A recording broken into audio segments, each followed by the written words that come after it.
Olá para você que se liga no Radio Waves, estamos de volta com mais um episódio do nosso canal. E claro, vamos dando sequência aqui à nossa segunda temporada, falando sobre a criação de web rádio. Vamos hoje falar sobre alguns comentários que temos recebido aqui no nosso canal. Comentários falando sobre a questão da qualidade de áudio. Eu recebi um comentário de um dos nossos seguidores, que é o Juarez Hack. Olha só que comentário legal que ele fez. Vou colocar aí na tela para você acompanhar também. Boa tarde. Ouvi dizer que os bons tempos do rádio FM não voltam mais. Tem toda a razão, não voltam mais mesmo. Porque devido à quantidade de rádios existentes, houve uma redução na banda de transmissão. E também pela compreensão de áudio que elas são obrigadas a fazer. Nunca mais teremos a qualidade de quando foi lançado na década de 70. Ainda com transmissores valvulados, mas sem restrições. Será que isso é verdade? Noto que a qualidade de áudio em MP3, mesmo 128 kbps, ainda é melhor que no rádio FM. Claro que isso pode ser a qualidade também do receptor de FM, que hoje é difícil encontrar um bom, se é que existe ainda. O que você acha sobre isso? Olha, fantástico esse comentário. Fantástico mesmo, Juarez. Gostei muito do seu comentário em relação a essa questão da qualidade. E aí vão muitos fatores envolvidos e você citou alguns deles aí no seu próprio comentário. Lá nos anos 80, 70, as emissoras de rádio tinham equipamentos de muito boa qualidade para a transmissão dos seus áudios, obviamente.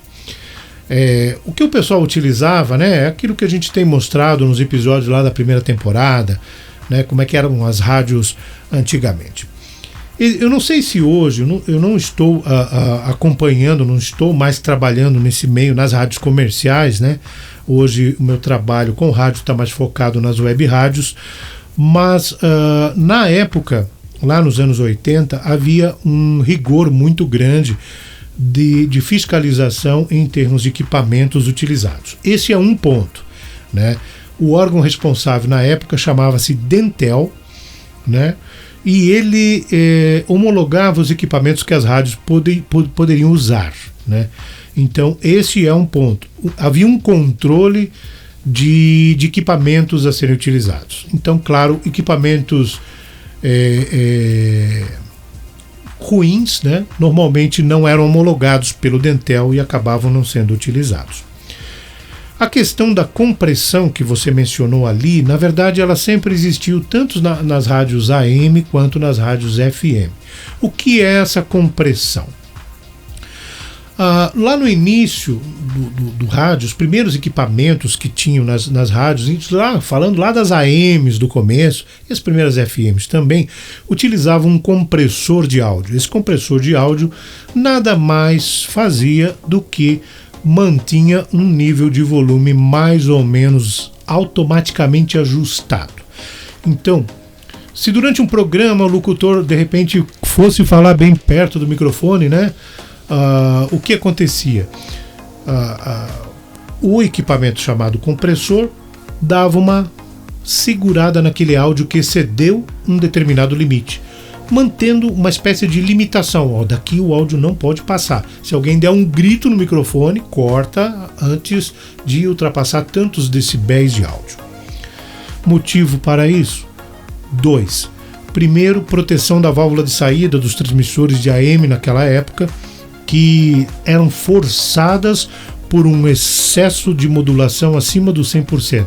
Um áudio que excedia aquele limite aceitável, né, para a gente falar de uma maneira mais simples.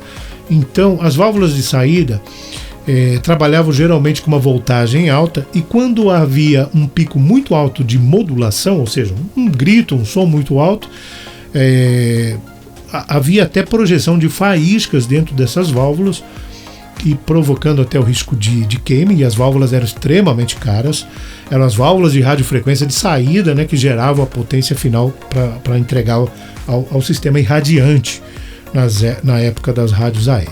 Então o Dentel começou a exigir já há muito tempo atrás o uso dos compressores para preservar o equipamento e também para permitir as rádios trabalharem, né, com uma modulação um pouco maior, porque daí não havia o risco de explodir, né, de exceder aquele limite. Eles podiam trabalhar com uma modulação média maior, e isso significava uma sobreposição maior, né, do que estava sendo transmitido em cima do ruído inerente ao espectro eletromagnético, né? Aquele ruído que você ouve quando não está sintonizando nenhuma rádio num rádio analógico, né? Aquele ruído que está entre as rádios é o ruído inerente ao espectro eletromagnético. A transmissão tem que sobrepor isso, né? Se o áudio transmitido em cima do sinal portadora, né, que é o sinal que o transmissor gera para transportar o áudio, tem um volume médio maior, ele sobrepõe de uma forma mais eficiente os ruídos. Resumo da ópera: isso faz com que a rádio tenha um alcance um pouco maior. Às vezes, em algumas situações, dependendo do tipo de rádio, se é AM, se é FM, às vezes esse ganho por ter uma compressão eficiente do áudio, né, poderia significar um aumento até de 20% no alcance. Um aumento esse que, de outra forma, só seria conseguido dobrando a potência da emissora, por exemplo. Aliás, é bom observar que dobrar a potência de uma emissora de rádio não dobra o alcance dela. Aumenta em 20, 30, tem um percentual dependendo da faixa de transmissão dessa emissora de rádio. Mas enfim, não é nosso objetivo aqui falar dessas questões técnicas, só pincelar algumas coisas para entendermos. O compressor de áudio realmente prejudica um pouco a qualidade, então surgiu com o tempo os processadores de áudio que faziam uma compressão também, mas separando o áudio em partes e processando, né, esse áudio dessa forma, fazendo a compressão dos graves, dos médios e dos agudos, ou dividindo até em mais partes, em mais faixas, o espectro de áudio para fazer esse trabalho. Isso já melhorou bastante a qualidade de som e melhorou também a eficiência da compressão e proporcionou até um controle automático de, digamos assim, entre aspas, tonalidade, né? Por exemplo, se você lançasse no ar um som com excesso de grave, ele comprimia um pouquinho mais só o grave e mantinha aquele equilíbrio, né? Como a gente sabe, qualquer música que você ouve no Spotify, que você ouve em qualquer lugar, né, tem diferença de masterização, tem música mais agudo, mais alto, mais baixo, né? Sempre tem diferença, né? E a rádio convive com essas diferenças porque ela recebe áudios de todo tipo, né? Isso hoje em dia assim ainda, né? Músicas comerciais, então tudo vem com variações muito grandes, muitas vezes em volume, em quantidade de médio, agudo, enfim, é uma diversidade grande. Esses equipamentos ajudam isso. Lá nos anos 80 e final de 70 já tinha, mas 80 que isso se propagou mais, começaram a surgir equipamentos que faziam muito mais do que só processar o áudio. Esses equipamentos faziam uma melhoria significativa da qualidade do áudio, compensando determinadas perdas existentes no processo de transmissão das rádios FMs, por exemplo, embora o que eu vou falar aqui existia para as AMs também. Era um equipamento chamado... existia de outras marcas, mas tinha uma que era famosa e virou sinônimo do próprio equipamento, que é a Optimode. Vou mostrar aí na tela, veja aí, ó. Essa cena é da Rádio Web Vintage e está mostrando o equipamento que eles têm lá. Esse é o Optimode dos anos 80. Ele fazia uma melhoria significativa de som nas rádios. Ele não fazia só o processamento eficientíssimo do áudio a ser transmitido, mas ele conseguia também fazer a cristalização dos agudos, que é um processo que hoje alguns softwares conseguem fazer em computador. Conseguiam fazer um reforço de grave, de super grave, de uma maneira inteligente, né? Não era só aumentar o grave, mas aumentar o grave no momento em que ele precisava ser aumentado e só na transmissão, na música, no áudio, enfim, que precisava desse aumento. Então ele conseguia melhorar grandemente a qualidade. E outra coisa, muitas rádios usavam mesas de som de qualidade fantástica, né? Mesas de som de marcas incríveis. né? Vou mostrar uma aqui para vocês também. Então, esses equipamentos garantiam uma qualidade absurda. Hoje em dia, as rádios também seguem essas mesmas condições de transmissão. As rádios não tiveram uma diminuição da capacidade de qualidade de som, né? Essa redução de faixa, na verdade, não houve. Na verdade, em FM houve até agora uma ampliação, né? Temos a faixa estendida, que pega um pedaço da antiga faixa de VHF, né? Que era utilizada pelas antigas TVs analógicas, né? Então, a qualidade ainda poderia ser a mesma ou até melhor, né? Com os equipamentos mais atuais. Mas hoje em dia eu tenho a impressão, quem entende mais do assunto e está mais inteirado do assunto, por favor, compartilhe aí os seus conhecimentos conosco, né? Eu tenho a impressão que hoje não se exige mais tanto das emissoras de rádio em termos de qualidade dos equipamentos utilizados. Tem muitas marcas no mercado. Eu vi já muita rádio comunitária, por exemplo, utilizando mesas de som daquelas mais simples que existem, que nem são mesas adequadas para radiodifusão. Que são mesas que o pessoal usa aí para sonorizar festinhas, esse tipo de coisa, né? Eu já vi todo tipo de equipamento sendo utilizado que não é adequado para rádio, né? Então, tudo isso prejudica a qualidade do que está sendo transmitido. Por outro lado, hoje, cada vez mais, as pessoas estão ouvindo rádio pela web. E muitas vezes a transmissão de rádio pela web não é feita pelas emissoras comerciais usando uma interface adequada, né? Existem equipamentos especiais para fazer o processamento do áudio que é entregue à web. Mas eu já vi muita rádio por aí fazendo transmissão na web sem processamento nenhum do áudio, né? Rádios que são comerciais, que têm a programação gerada num estúdio, e esse estúdio, né, está enviando o sinal para um transmissor de radiofrequência, e o sinal daí que é entregue ao transmissor passa por um processamento. E o sinal que é entregue para a web não passa. O cara pega direto da mesa de som e conecta na interface que vai para a web. E aí eu escuto essas rádios onde a música está baixinha, o comercial está super alto, a locução também, tem uma disparidade de volume absurda, é ruim de ouvir.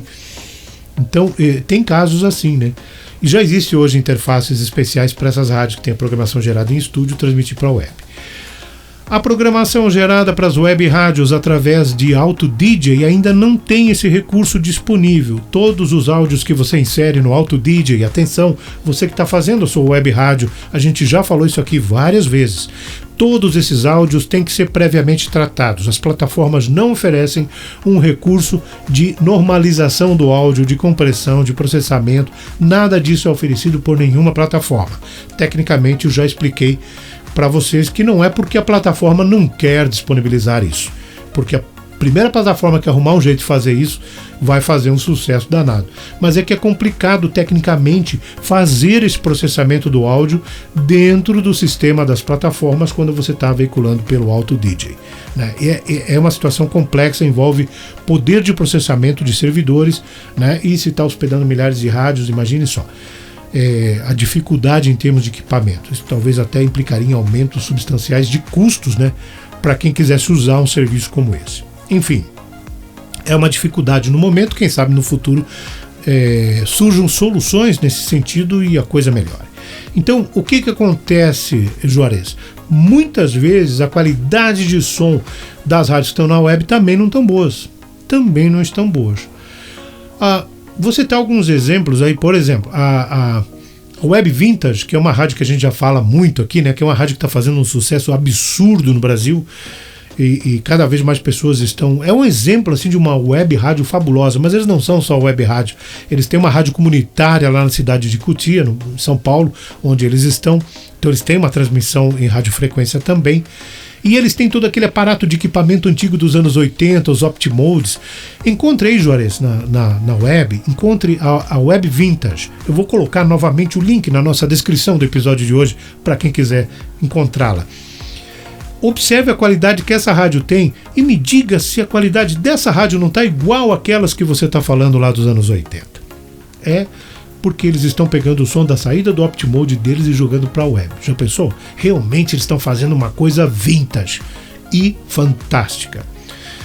Outra coisa que também a gente tem que comentar aqui, que muitas vezes o problema não está no equipamento da rádio. Muitas vezes o problema está na fonte, da onde a rádio está tirando a música que ela está tocando. Eu já vi radialista dizer para mim que baixou a música do YouTube para colocar na programação dele. Né? Já pensou a qualidade que a pessoa está baixando essa música para veicular? Aí não adianta ter um equipamento de primeira, uma mesa de som de altíssima qualidade, um Optimode, um super transmissor de altíssima qualidade. Aliás, existe ainda hoje transmissores valvulados no mercado, né? Embora os transistorizados já predominem em muitas situações de potências médias e não tão elevadas, mas ainda existem os valvulados, ok? Mas o problema às vezes está na fonte. O cara pega uma música lá do YouTube, baixa numa qualidade péssima, uma música que já foi colocada sabe Deus por quem, né? E de que forma, né? Foi digitalizada aquela música e utiliza isso. Então aí não tem equipamento que resolva essa questão, né? Realmente a qualidade vai ficar prejudicada. Mas temos rádios com qualidades muito boas, sim. E uma outra coisa, Juarez, que você falou com toda a razão, os receptores de hoje são uma porcaria. Não existe mais receptores de rádio de qualidade como existia lá nos anos 80. Eu não estou falando só na questão de potência, de seletividade, que é uma característica que os receptores hoje perderam também, mas também eu estou falando da questão da capacidade de sensibilidade do receptor. Né? Hoje, por exemplo, eu ouvia rádios FMs quando estava aí nos anos 80, na época assim que eu era um ouvinte assíduo de muitas rádios, né? Não tinha rádio na minha região, nenhuma FM na minha região, só tinha uma AM na minha cidade, e as FMs mais próximas estavam a mais de 100 km de distância. E eu conseguia ouvi-las perfeitamente, né? Conseguia sintonizar essas rádios nos receptores que tinha na época. Usava aqueles receivers da Gradiente, Polivox, Sharp, CCE. Tinha um monte de marca que tinha equipamentos modulares nessa época, né? E que tinham excelente qualidade. Além de terem essa excelente qualidade, eles tinham amplificadores muito bons, e caixas de som que vinham, aquelas caixas de som maiores com subwoofer, mid-range, tweeter, divisor de frequência vinha nas caixas de equipamento doméstico. Quem entende disso sabe o que eu estou falando, né? Isso tudo fazia muita diferença. Não só para ouvir rádio, né? Fazia diferença para ouvir um disco na época, para ouvir uma fita cassete também, mas claro que fazia também toda a diferença para ouvir rádio. Os receptores de hoje, mesmo essas caixas de som de melhor qualidade, uma JBL, por exemplo, né? Você ouve lá, tem um som legal, uma qualidade boa, um grave bacana, até pro tamanho dela ela faz bastante coisa, mas sintonize uma rádio nela para você ver a baixa qualidade que o receptor de rádio tem, a baixa sensibilidade, só pega rádio local e mesmo assim pega com certo chiado, com dificuldade. Isso tudo já prejudica a qualidade do áudio, né? Então é mais ou menos isso, né, Juarez? Eu não sei se eu consegui responder adequadamente a sua pergunta. Eu tenho certeza que vários companheiros nossos aí do mundo do rádio, das comunicações que estão assistindo esse episódio poderão comentar abaixo com mais propriedades, de repente, um maior aprofundamento, alguns desses tópicos que eu dei uma pincelada aqui no canal de hoje. Ok? Muito obrigado por ter assistido mais esse episódio. Comente, siga o nosso canal no YouTube, isso nos ajuda muito. Curta o nosso episódio. E se você quiser dar aquela ajuda gigantesca, compartilhe o meu episódio aí nas suas redes sociais para as pessoas que você sabe que vão gostar de ter contato com esse tipo de assunto. Um abraço, até o próximo, tchau!